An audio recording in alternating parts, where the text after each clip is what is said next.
Hello everyone, my name is Mike and this is Matrix to Paradise. Today I thought I'd get into a topic about a different country than a country from Southeast Asia. So far I've covered Vietnam and Cambodia and the Philippines, and I'll go back to Southeast Asia later on. But I thought I'd throw a curveball in there this time and go with a country totally on a different continent. And this country is Ghana, and it's in Africa, and it's in Western Africa. Ghana is a very interesting country. It's about the size of the state of Oregon, and so it's not tiny, but it's not huge either. But it is, about the size of Oregon is pretty good size, but it's not monstrous. But it's all in sub-Saharan Africa, so it's definitely jungle there. So lots of forests. It has a river system called the Volta River with, I think, 3 or 4 different huge tributaries going into that one river. And in fact, the country just north of there, north of Ghana, called Burkina Faso, used to be called Upper Volta after the river, but they changed their name afterwards, after independence. Ghana was colonized by the British. So the one good thing about Ghana is they speak English there. It's the official language of the country. So that's a good thing there for people that from the West who know how to speak English can go there and not have a hard time trying to converse and haggle in a different language. It's a lot easier. There are, I think, 11 or 12 different other languages spoken there, the tribal languages and all that. But English and French is spoken there some too, because most of the countries around Ghana are French colonial countries that were colonized by the French, so they speak French there. Ivory Coast and Senegal and all those were pretty much controlled by the French, and they speak French there. Even with the trend of English going around all the world. But Ghana is about the size of Oregon, but it has a population of about 35 million people. So just slightly smaller than the population of Canada or California. So they're a good sized country. I mean, there's a lot of people there. There's 2 cities there. Accra is the main city, the capital city, and I believe they have 1.5 million people living there, and I'm sure more in the suburban areas there. So it's a good sized city. It's going to have a lot of stuff to do there. And the other city, I can't remember the name of it, but it's another million city. And so those 2 cities, I'm sure there's going to be plenty of stuff to do there for expats or just people that are traveling anyway. The religion in Ghana is predominantly Christian. 71% is Christian, and about 20% is Muslim. Now, the Muslims are going to be more to the north, and the Christians are going to be more towards the south. The south being Accra and the coast area, because the northern part of the country is bordered by Burkina Faso, which is pretty much a Muslim country. So that's the deal there with the religion. But they seem to get along fine. Africans don't seem to fight as much over the religious thing. Most of them get along pretty well, the Muslims and the Christians. So, the stuff you find maybe in like Egypt or Sudan or Algeria, those places up there, it's not as intense in the more black African areas south of the Sahara. They're Muslims and there are Christians, and they seem to get along very well. So that's a good sign. There was some incidents in Nigeria with a group of Muslims there that had kidnapped those girls from a girls' school, and a while back, probably 10, 15 years ago, when Obama was president. And they have some problems in Nigeria. Nigeria is a different country than Ghana. Ghana seems to be a lot more stable.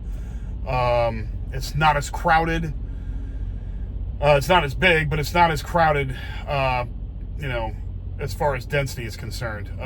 So there's not a whole lot of problems going on in Ghana. Ghana seems to be a very stable country. And of course, I'm not going to recommend going to any countries that aren't politically stable and aren't safe, for the most part for foreigners. From every article I've read and everybody I've talked to, Ghana seems to be very warm and hospitable to foreigners. Obviously, if you're white, you go there, you're going to stand out like a sore thumb. So you'll be a novelty there. If you're African American, they're very welcoming there. In fact, Ghana has a right of abode. It's called. It's sort of like a right of return, like Israel has for Jews.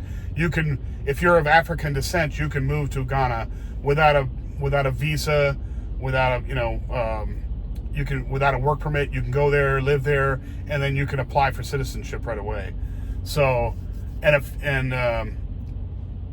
so it's very inviting for anybody who would like to, move to a country like that. African Americans that want to try it out, that's a big place for them. They go there and try it out. Now, it is a different culture. It's not American culture, so you'd have to get used to that. But as far as welcoming of foreigners, they are very welcoming from what I've heard. And I've not been there myself personally, but I can only imagine from the people that I've heard or not talked to personally, but read, it's very hospitable. So that's a good sign right there. The prices of things in Ghana are also very, very cheap, very nice. A one-bedroom apartment in Accra, which is the capital city, which has the most going on there, would be about $445 a month for a one-bedroom in the inner city. Now, you can get a cheaper apartment for about $110 in the outside part of the center of the city. Not in the center, but out in the regular suburbs or out in the, outside of the center where all the action's at. So you just have to take transportation in there. But $100, that's not a bad deal at all. Even $450 downtown is not a bad deal compared to what you'd pay here in the United States, being downtown in any city here, or in Europe. The same applies. Any Western country. For an inexpensive meal there, if you just go to a regular old Ghanaian restaurant and eat their food, it's about $4. So $4 for an inexpensive meal. So I mean, if you ate out all 3 meals, you're talking $12 a day. That's nothing. That is, you pay 10 times that much in the United States. For a meal for 2, if you're going to take a girl out or a guy out or whatever, and you go and you go out to a mid-range restaurant and spend money for 2, it'd be about $50, which is not bad. $25 a plate, that's not bad. America, it's not cheap, but it's not bad. That's probably you're talking your foreign food. Your Western style food would be in that range. So there you go.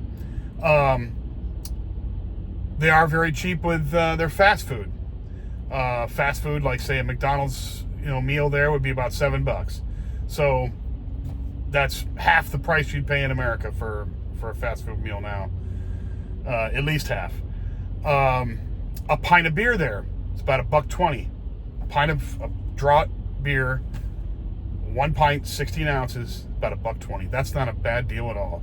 That's only a little bit more than what you'd pay in Cambodia and Vietnam and the Philippines. It's not bad at all.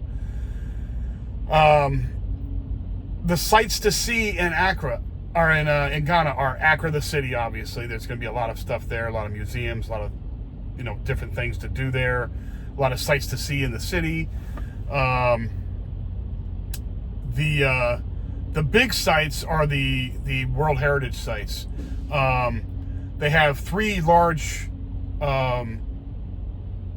castles there, I'm sorry, 2 large castles there that were kind of fortresses in the old days, but they were also used as trading posts for the slave trade. So a lot of people like to go there and find out what really happened and what happened, you know, how it all got going. There's a lot of history there, and that's where it was from, right there.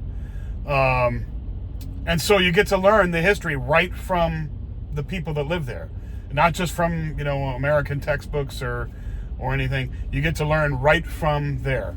And so they got 2 big castles there, Elmina Castle and Cape Coast Castle. And those 2 castles are close to the beach. That's another thing too, is the beaches are really nice there. So that's another big plus. But those 2 castles are the places where the slave trade was done, and those are still there, and they're obviously history, and you should go see that and learn the history. Another big thing is to go on safari there. Now, it's not the kind of safari that you're going to go out into the, you know, the Serengeti with a plane and all that. So you're not going to see certain animals. You won't see like cheetahs and you know, those kind of animals there. But you're going to see lions and elephants, the jungle animals, lions, elephants, chimpanzees, zebras, hippos, you know, those kind of animals. There's lots of those kind of animals there, and they have big safari tours there, and I heard that they're really cool. They have 3 big national parks there for that. Moai National Park, Kakum National Park, and Bui National Park, B-U-I. So you've got 3 big, huge national parks there, and the 2 castles, plus the beaches, which are really nice. I've seen pictures of them. And the city of Accra, you can't really beat it. I mean, there's a lot of stuff to do there. The people are friendly. I'm sure the food is going to be very interesting and probably outstanding. Totally different from any Western food, I'm sure. So it seems to me like Ghana is one of those places where if you're going to start off in Africa doing adventuring and wanting to, you know, get a taste of things and get a kind of a view of Africa as a continent, I think that's the place to start right there. I think Ghana is the perfect place to dip your toes in the water of Africa right there. And the next one will be an interesting one too. There's another country in Africa that I really want to do a little overview on, and that's and I'll tell you about that in a different time. But Ghana is definitely a good place, and I've heard a lot of people, and I actually had a trainee on my truck that I took out and trained on the truck who was from Ghana. Very awesome, nice guy, very cool guy. So anyway, that's all I got for you guys today. I will keep doing the old, you know, overviews on countries. Please let me know if you want to hear anything else about them. I'm kind of just doing them in a quick sense, so the videos aren't too long, but also in a way that an adventurer, an explorer would think about it.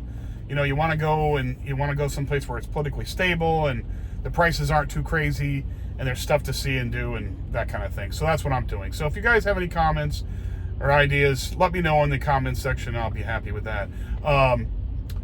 Like I say, if you like the video, please push the like button. It really helps me out. If you hit the like button, please subscribe to the channel. Please share with your friends and family, and if they don't want to see it, they can share it with somebody else that might be interested in it.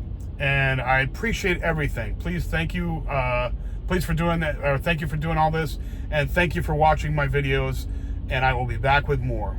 Bye now.